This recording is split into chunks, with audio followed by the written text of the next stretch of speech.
नमस्कार, मैं हूं आकांक्षा और आप देख रहे हैं global India TV. Madhya Pradesh के बैतूल में लगातार विवादित जेल जमीन पर बन रही एमराल्ड हाइट्स को लेकर लगातार शिकायतें सामने आ रही हैं, जिसको लेकर हमारे द्वारा प्रमुखता से खबरें उठाई गई हैं और इसका सीधा असर भी देखने को मिला था। आखिर जिला प्रशासन ने जांच की बैठक की बिठाई की थी, जिसमें 9 अधिकारी कर्मचारी का दल हर एक मुद्दे पर जांच करेगा, ये बात सामने आई थी। पर जिस मुख्य अधिकारी ने जांच दल गठित किया था, बैतूल एसडीएम द्वारा कोई भी बयान खुलकर नहीं दिए गए थे, जिसके बाद हमारे द्वारा जांच में खानापूर्ति कर लीपापोती की आशंका जताई गई थी। वहीं विश्वस्त सूत्रों के हवाले से जानकारी भी मिल रही थी कि किसी दलाल के कहने पर जांच दल बनाया गया है, जिससे एमराल्ड को क्लीन चिट दी जा सके ताकि बाद में कोई आवाज ना उठा सके, और वही बात सच भी हुई है। कलेक्टर ने समीक्षा बैठक बुलाकर आनन फानन में सारी शिकायतें की जांच होना और सभी शिकायतों का निराधार होना भी प्रेस रिलीज के माध्यम से जारी कर दिया। वही जितनी भी अनुमति हुई है वह भी नियमानुसार है। वही न्यायालय में चल रहे मामले को लेकर भी कलेक्टर ने खंडन जारी करवा दिया था, जिसके बाद वरिष्ठ पत्रकार सुनील परेलिया ने बताया कि 24 जनवरी को कोर्ट में पेशी और यह जो खंडन जिला प्रशासन द्वारा जारी किया गया है वह भ्रामक है और झूठ बोल रहे हैं। अधिकारी वही जिले के जागरूकता युवा कांग्रेस नेता ऋषि दीक्षित ने बताया कि जमीन को लेकर लगातार विरोध किया गया है और इस मामले में अब जिले की जनता को जागरूक होना पड़ेगा। जमीन निजी हाथों में दी गई है वह बिल्कुल गलत तरीका है। जमीन नगर पालिका को दी जानी चाहिए और निजी ठेकेदार से वापस लेना चाहिए। शिकायतकर्ता लक्ष्मी नारायण साहू द्वारा बताया गया कि इस तरह से क्लीन चिट देना गलत है और कलेक्टर अपना काम छोड़कर एमराल्ड के एजेंट के रूप में कार्य कर रहे हैं। खैर, अब देखने वाली बात यह होगी कि इस पूरे मामले में प्रदेश के मुखिया और भाजपा प्रदेशाध्यक्ष क्या संज्ञान लेते हैं, या जिले की बेशकीमती जमीन कौड़ियों के दाम में जो दी गई है, इसी तरह जिले की सभी शासकीय जमीनों का सौदा यूं ही होता रहेगा। सुनील भाई, ये बताएं कि आपके द्वारा बताया गया था कुछ दिन पूर्व कि आपने न्यायालय में ये मामला लेकर गए थे जेल से संबंधित, इसको लेकर नोटिस भी जारी हुए थे, जिसके बाद में खबरें प्रकाशित हुई अखबारों के माध्यम से कि 24 तारीख को तलब किया गया है न्यायालय में अधिकारियों को, संबंधित लोगों को। उसके बाद एक खंडन जारी होता है जिसमें बताया गया कि कोई नोटिस जारी नहीं हुआ, कहीं कोई ऐसा कोई मामला नहीं है। क्या लग रहा है आपको? ये खंडन भ्रामक है।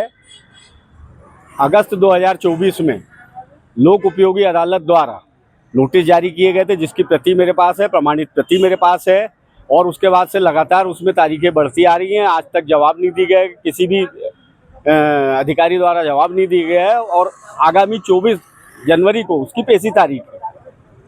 और वो नोटिस अभी स्टैंड है, चूंकि जवाब नहीं दिए गए हैं और तामीली हो चुकी है, सबको नोटिस प्राप्त हो गए। ये नोटिस की बात को ये भ्रामक जानकारी बता रहे हैं, इस तरह की ये झूठ बोल रहे हैं, गलत है। ये बिना तथ्यों के बात कर रहे हैं, ये गलत है।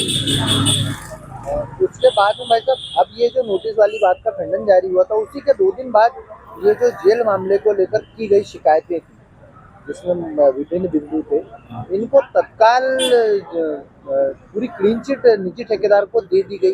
क्या लग रहा है इस प्रकरण को लेकर? हाँ, प्रकरण में लीपापोती तो हो रही है, स्वाभाविक किसी को फायदा पहुंचाने के लिए ये सब किया जा रहा है और अपनी चमड़ी बचाने के लिए ये सब किया जा रहा है। क्या लगता है अब न्यायालय से न्याय मिलेगा? अब न्यायालय से देखते हैं न्यायालय क्या न्याय देता है। ऋषि भाई साहब, ये बताएं, ये जेल के मामले को लेकर लगातार हमारे द्वारा खबरें प्रकाशित की जा रही है, एक ये बड़ा घोटाला भी है इसको लेकर, और अभी एक जो जांच रिपोर्ट सामने आई है जिसमें बताया गया कि सारी चीजें कोई भी गलत नहीं है, शिकायतें निराधार है। क्या लगता है आपको? देखिए, ये मेरे ख्याल से 2021-22 का मामला है, जब अमनदीप बैस कलेक्टर हुआ करते थे और उनके पिताजी शायद मध्य प्रदेश सेक्रेटरी थे। उस समय का ये मामला है, और उस समय ही जब ये मतलब जेल की जमीन दी जा रही थी प्राइवेट हाथों में, उस समय कांग्रेस ने उसका विरोध किया था। मुझे याद है, हेमंत वागदरे जिला कांग्रेस अध्यक्ष थे और उसको लेके हम लोगों ने विरोध भी किया था, चूंकि भारतीय जनता पार्टी की सरकार थी। और जो निजीकरण किया गया है सरासर गलत है। 500-600 करोड़ रुपए की वो जमीन है, और अगर हम 60-70 करोड़ के जेल के लिए आज 600 करोड़ की जमीन दे रहे हैं, तो ये इसमें कहीं ना कहीं भ्रष्टाचार की बू आती है, और कहीं ना कहीं इसमें भ्रष्टाचार है। और मुझे खुशी है, मैंने परसों के दिन पेपर पढ़ा तो उसमें सुनील पलेरिया, बैतूल की माटी के एक लाल ने उस मामले को अदालत तक ले जाने का काम किया। निश्चित ही इंसाफ देर से मिलेगा, लेकिन कहीं ना कहीं इंसाफ होगा। और इसमें लक्ष्मी नारायण साहू जैसे पत्रकारों ने भी इस मुद्दे को खुल के उठाया है, तो निश्चित ही स्वागत योग्य बातें हैं।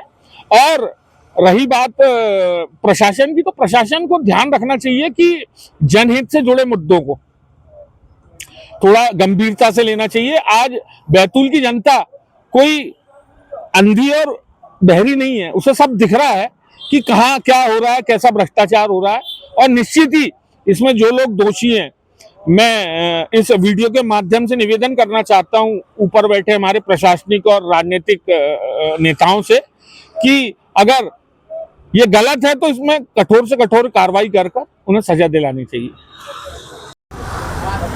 भाई साहब, ये जेल मामले में ठेकेदार को क्लीन चिट दे दी गई, कहीं को सारी शिकायतों को निराधार बता दिया, क्या लग रहा है? जिस तरह से कलेक्टर साहब ने सोमवार को अपने चेंबर में 3 घंटे मंथन किया और 1 साल पुरानी शिकायतों को, जनवरी 2025 के शिकायतों को अचानक निराधार बता दिया, जबकि जनसुनवाई की वे शिकायतों पे आज तक जांच ही नहीं हुई है, वो सब पेंडिंग बता रही हैं। दूसरी बात यह है, कलेक्टर साहब एमराल्ड हेरिटेज को लेकर बहुत ही ज़्यादा संवेदनशील है। ऐसा लगता है कि वो सरकारी प्रोजेक्ट है, किसी ठेकेदार का नहीं है।